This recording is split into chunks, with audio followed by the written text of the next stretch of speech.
Hello friends, my name is Mahima Mishra and I am the teacher educator for Pedagogy of English. Today we are going to do Unit 4, Oral and Aural Approach to Language Teaching. What is the meaning of oral? Oral means anything related to the mouth. So whenever we have teaching skills like reading, elocution, debate, that is oral because we have to speak in that. What is the meaning of oral? Oral has come from the word auditory. Auditory means listening skill. So when we add oral and listening skills, then we have the oral activities.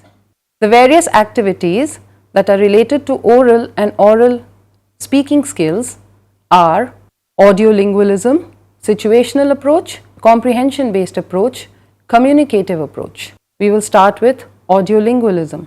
Earlier, when we had only oral approaches, we used to have reading as a major activity. We used to have the direct approach, which disregarded the quality of listening skill. So it gave rise to audiolingualism, which is a reaction to the reading approach. It became prominent in America in 1940, 50 and 60s. It is much like the direct approach but takes structural, linguistics and behavioral psychology into account. So therefore, we pay attention to the sentence structure, we pay attention to the linguistics, we pay attention to the learner, how the learner behaves, what is typical of the learner. So audiolingualism generally believes in making the learner listen to an audio and then react to it. Approach to audiolingualism. There are various approaches to audiolingualism. The very foremost is the dialogue style, where the teacher and the learners are in direct communication with each other. They talk to each other in the form of dialogues. The teacher may ask questions, the teacher may probe the child to speak his or her mind, and there is a free dialogue in class. It could also be among two children. It could be among the teacher and the learners. It could be among the children with each other. So a dialogue needs to be created in class, which could be regarding any topic. It could be regarding the chapters done, or it could be a general topic. But the child needs to be able to convey his thoughts, convey what he wants to convey. Then the other style is mimicry and memorization, where the child is given an example. The teacher reads out something or speaks something and expects the child to copy. Then there is memorization. Memorization means the child needs to learn up a portion and then speak it out verbatim, the way it has been written. That is also called rote learning. Rote learning is also good for various skills required later on from the children. For example, when they need to quote a poem, when they need to quote a paragraph from somewhere. Then grammatical rules are taught inductively. In audiolingualism, we don't give the children rules to learn up by heart. We don't first teach the structure. We speak to them. We let them learn through experience. So it is all inherent in the class atmosphere. Whatever grammar they are picking up is through copying, is through memorizing. So like the very way like we learn our mother tongue. We listen to people, we hear them talking, and we just pick up words and the way it has been structured. Same way we need to expose the children to the English language as well. Then the skills which are required for audiolingualism are in a sequence. We first listen. We learn to listen first and then speak later. After speaking comes reading, and then writing is the last thing. It can be postponed for a later time. So the most important skill required for audiolingualism would be listening. Listening is very important because that is the first step to speaking, to be able to effectively communicate further on. Then pronunciation is also very important because there are certain words which can be spelt in a different way, but the pronunciation is different. We can take the word read. For example, at times it is pronounced as read and at times it is pronounced as read. So, the way it has to be pronounced should be very, very clear with the learner. So, it is the teacher's prerogative to make the learner understand when to speak read and when to say read. Same goes for many other words which have a different pronunciation, which at times don't match with the written spelling of the word. For example, the poem Lochinvar. The spelling is Lochinvar, but it is pronounced as Lochinvar and not Lochinvar. Same goes for genre. Genre is the spelling, but we don't pronounce it as genre, we pronounce it as genre. Approach to audiolingualism. The teacher needs to know how to approach this particular style of teaching. In this style, the vocabulary is severely limited. In the beginning, we don't need to expose the child to a lot of different kinds of words because after all it's a foreign language for the child. So, we need to use simple words. We need to start with very limited vocabulary. We don't need to speak too much, we need to speak less, and we need to make the child understand the words that we speak. We need to make the child know exactly those few words that need to be introduced initially.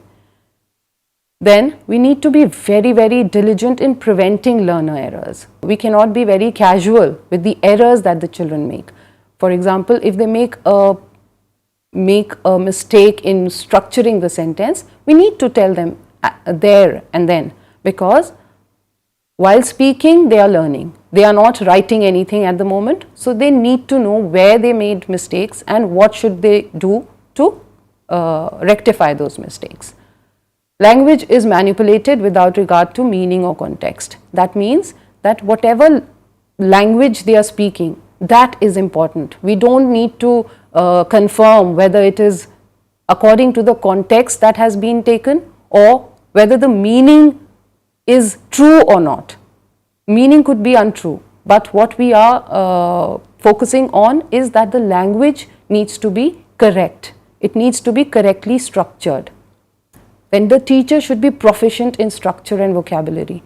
If the teacher is using the audiolingualism tool, they need to know that they cannot afford to make a mistake.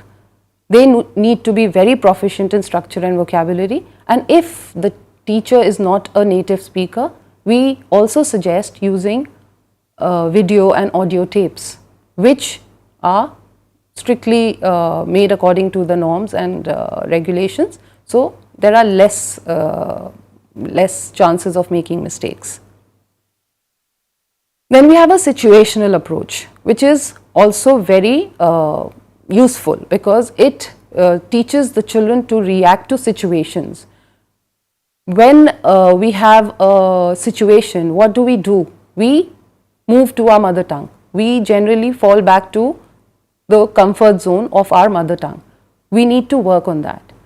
So, to teach a foreign language, we need to give the children a situation and we need to tell them to remain in the target language. We cannot allow them to speak their mother tongue or to try to resort to different other ways. We have to stick to the foreign language or to the English language in this case. This situational approach was created or came into existence because of the reading approach. In the reading approach, generally we only read out.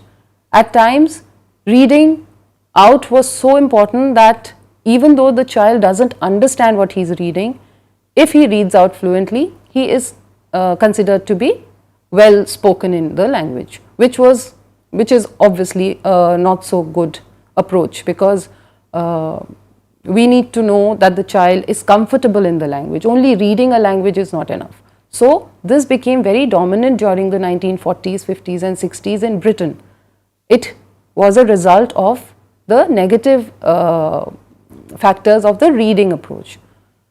Much like the direct approach, the situational approach adds features from linguistics and language pedagogy. So, the new methodologists realized that the the grammar and the language pedagogy, means the way the English language is taught, is all based on behavioral factors. So that also needs to be included. So when you have a situational approach, the child imagines himself or keeps himself in a particular situation and then reacts according to that in the English language. Using situational approach, we have to remember that the spoken language is primary. The child may not be grammatically correct all the time, or the sentence structure may not always be, perfect, but the child should be able to speak in the language that is being taught, that is English in this case. Oral learning more important than writing. We have to be very, very clear that writing has to be postponed. Writing cannot be the major factor to assess the child's learning in a situational approach. He or she must be able to communicate orally, fluently, clearly and proficiently. Only the target language to be used in the classroom, that is a very important fact, that we need to use the English language. We cannot be using any other language to express ourselves. We need to use English language in this case. The most general and useful terms to be used and presented. We do not want to fluster the child, we do not want to make the child scared, or we do not want to suddenly prove something to the child. We need to make the child comfortable in that language, so we need to use very, very general terms in the beginning. We want the child to understand the language, we want the child to know how to use that language, and therefore we start from simple and move on to complex.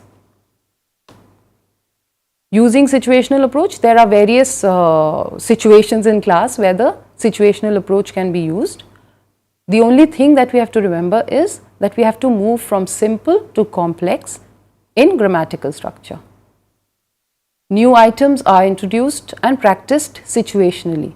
For example, if the child knows how to present himself in a class, he is supposed to be given more practice with examples like, how does it feel to be at the post office? How will you communicate at a post office?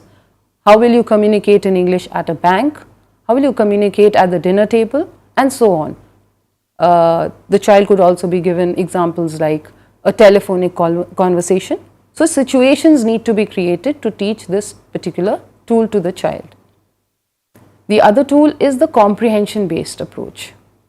The comprehension based approach is an outgrowth of research in first language acquisition. What happened was, the behaviorists, the linguists, they thought that the way we learn our mother tongue is the best way to learn any language. So they did a lot of research in the theory of language acquisition, first language acquisition, that is our mother tongue. How do we learn the first language? When a child is born, he hears and listens and reacts to his mother tongue. People around him or her are only talking in the mother tongue, and it doesn't take much time for him to pick up that language and he starts talking in that language. So this research led to the comprehension based approach, which means that the child needs to comprehend what he is reading or what he is listening, what he is writing, everything. Language methodologists believed that second or foreign language is very similar to foreign language acquisition. So a foreign language can also be acquired in the same way, the way a first language is acquired. Exposure to a lot of the foreign language will lead the child to start comprehending the foreign language. To use the comprehension based approach, listening comprehension is the most important tool. Listening to comprehension, the teacher must be very fluent in reading out that comprehension passage that has been chosen as a tool for the comprehension based approach. If the teacher is a native speaker, or if the teacher is not very confident, the teacher can use audio tapes or video tapes to be able to cater to the listening comprehension as a tool. Initially, learners only respond meaningfully in non-verbal ways. When the child starts listening to a comprehension, he must not be forced suddenly to start expressing his or her views on that particular thing, because this can come later. We must wait for the time when the child becomes confident in the language and then starts responding in that language. So initially learners only respond meaningfully in non-verbal ways, and later they can use the language that we are teaching them. So we don't need to push them, we don't need to force them to speak in the target language immediately. Don't force the learner to speak or respond. When the learner responds willingly, the pronunciation and understanding are better than when we are forcing them to do it. Using comprehension-based approach. Whenever we are choosing a comprehension passage for the child or for the class, we need to think one level beyond their competence. If the passage is too easy, then the child will not listen so attentively, or there will be no learning happening. We need to choose something one step beyond their level of competence. No error correction required. When a child is responding to a listening comprehension, we don't need to correct him, because multiple opinions, multiple reactions are accepted. It's a comprehension. So each child, each learner has a right to comprehend whatever has been read out or whatever has been given to them in their own unique way. Proper selection of audio tapes and videotapes is very important, because it could lead to a lot of misunderstanding in case the teacher is not very fluent or clear in their spoken English.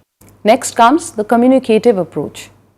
This grew out of the work of anthropological linguists like Himes in 1972 and Furthian linguists like Halliday in 1973, who view language first and foremost as a system of communication. The most important function of any language is to communicate, is to convey a message from the sender to the receiver. That is the most important function of any language, and that is what the communicative approach believes strictly in. The main goal is to communicate in the target language. So when we use the communicative approach, we need to communicate with our learners in the target language. If we are teaching them English, we need to talk in English all the time. Less importance is given to linguistic structures, and more importance is given to concepts and facts and social functions. What is a social function? A social function is the service or the use of that language. What is the use of a language? It is to communicate. So that is the most important thing, and also to communicate concepts is important. Whether the child is speaking 100% accurate grammar or he is making a few errors is not that important. Then we have activities in groups and pairs in communicative approach, because we need more than one person who is sending the messages, and we need another one to receive the messages. So we need more people. It cannot be a one-sided activity. Various tools of communicative approach are role plays, dramatization, and these two tools are very, very effective in communicative approach. When the child gets an opportunity to play out a part or to dramatize a part, then that child gains a lot of confidence in that language, and then the child knows how to communicate that feeling in that language. The teacher's role is primarily to facilitate learning. The teacher does not need to do much, the children need to communicate. So when we are using the communicative approach, the children are using that tool to communicate with each other or to communicate their feelings or thoughts or points to the teacher. The teacher should be fluent and confident in the target language, because the teacher is a model in front of the learners in this case. If the teacher is confident, if the teacher can communicate well in the language, then definitely the children will also pick it up. So the major tools of teaching oral English are reading, elocution, rhymes or poetry recitation, debate, drama, extempore or jam sessions. So these all these activities help the child to work on his oral approach, that is how to deliver speeches from his mouth. The major tools of oral approach, that is how to use his listening skills, comes through listening comprehensions. Listening comprehensions when the child gets to listen to an audio or a videotape, or he gets to listen to his teacher and he answers the questions through either MCQs or he answers orally. That is called an audio approach. I hope the oral and oral approach to language learning was clear, and I wish that you perform well in front of your learners. Thank you so much. Hope to meet you again.